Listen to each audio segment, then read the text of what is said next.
Hey guys, I'm going to be showing you how to transcode videos using Staxrip. In this instance, we're going to change transcode a video from H.265 to H.264. And so first thing we're going to want to do is open up a new instance of Staxrip. And so we just take the file, drag and drop into the Staxrip window. And so what we're going to do is we're going to do two things. We're going to use a hardware decoder to decode the video, so from HEVC, and then use the hardware encoder to encode the video. And so we're going to be using the Quicksync decoder and encoder. So the benefits to using a hardware decoder is just efficiency in terms of raw speed, because if you don't use a hardware decoder, especially with HEVC, which can be pretty processor intensive to decode because it's more compressed than H.264, it can take a long time. It can be very processor intensive, and that can limit your encoding speed as well, especially if you have a hardware encoder that's faster, then your CPU could become a bottleneck in decoding the HEVC. And so the downside to using a hardware encoder is that there's two downsides. And the first downside is that it theoretically doesn't have, or not theoretically, it may not have as good compression efficiency, so the file size may not be as small. And the second thing is it might not have as much customization. The upside is that it's way faster, or it can be way faster. And so you'll see that in this instance we'll be transcoding faster than real time. And so first thing we're going to want to do is we're going to be using the Quicksync engine. So actually Staxrip has a lot of support for a lot of engines, a lot of hardware encoders. So you can use the NVIDIA, AMD. We're going to be using the Intel to convert to H.264. And we can go to the encoder options.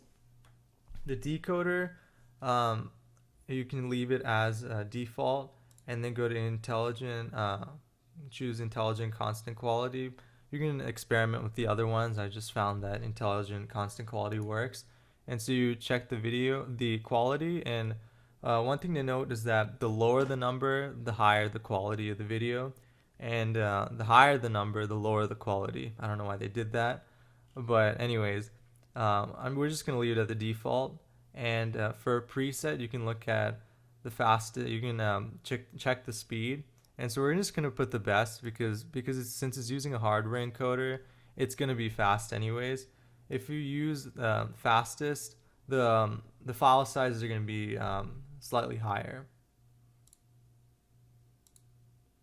And then in terms of audio, we can you can transcode it to something else, but that's just gonna take up processing time, and it's not really necessary. So we can just put copy mux, and if you want, you might want to put it into a more common format, not MKV, but maybe MP4. And then you can just make sure everything's right. And we're gonna name the file. Let's put it new H.264. Sorry, 4. And that looks about right. And then you click next. And then so what's interesting is you can click start, or you can just click close this and then open up other files and then put the settings and keep clicking next, and you can actually have a queue put in to Staxrip. And so you can just process a bunch of files, let it start processing, and just leave and let it finish the list. But we're not doing that many, so we're just doing one, so we're just gonna click start. And so you can see right here that as you can see in the setting, it's using the hardware encoder.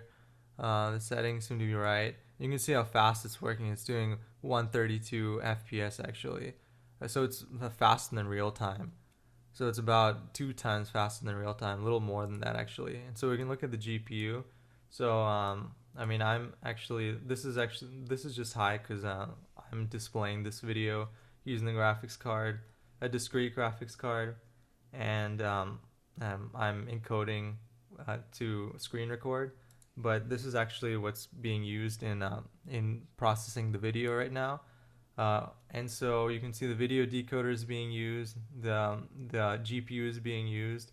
The only I'm not really sure why the CPU usage is so high.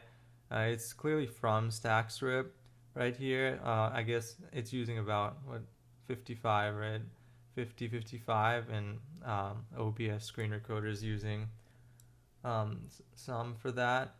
But in any case, it's still using the GPU, the video decoder, and so it's working really fast.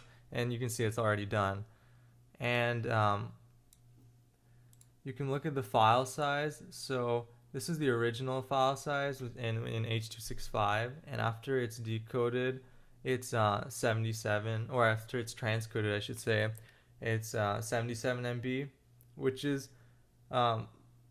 should be kind of expected because H.264 it just intrinsically is not as efficient at compressing as compared to H.265. And then there's also the fact that you're transcoding, and so you might have some loss of compression. So either loss of quality or some loss of compression. You can see the video transcoded. And I mean, it's decent quality. I mean, I don't really notice a difference. I'm not really trying to nitpick or anything. So, I mean, as far as I see, it seems to work pretty well. If you want, you can change the quality here. You can change the quality to a lower number to get higher quality, or a higher number to get lower quality, whichever works for you. I mean, there's a lot of other options here that I don't really know, but you can try experimenting with them, maybe with the mode, to see which works best for you.